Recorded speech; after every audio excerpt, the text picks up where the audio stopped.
我觉得才能去冥界互送，它不是一个说男女一开始就互相喜欢的一种形态。澹台烬到苍九明最多的情感还是萦绕在黎苏苏身上，就叶惜雾身上。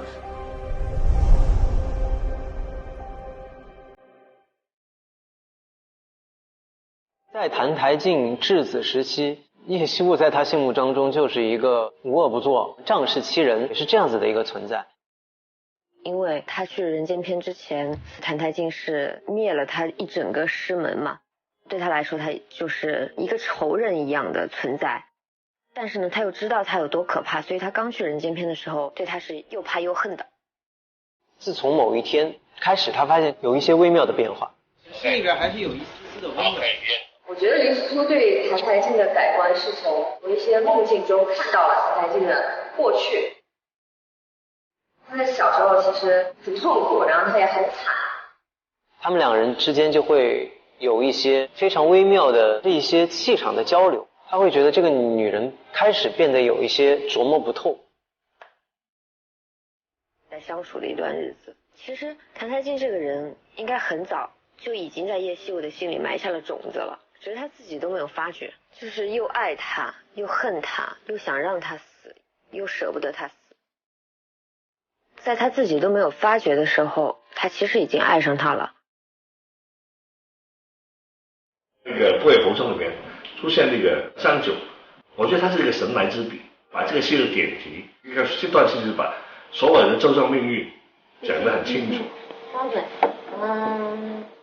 在般若浮生这一趴，我感觉整个的对于情感的刻画都非常的深入人心。在中间经历了般若浮生那一个梦境。明夜，你说话呀！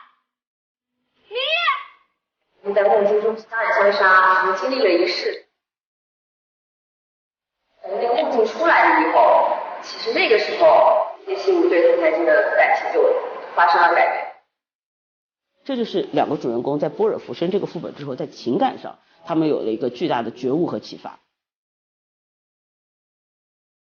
时空的转变，交集里把两个人的情感重新再调整出来。叶惜雾为了让他不成为魔神，抽走了他的邪骨。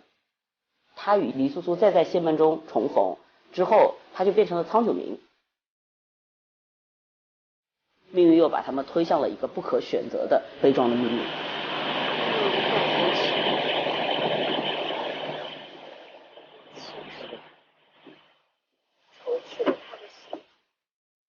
澹台烬在最后的善魔时期，他还是相信爱情。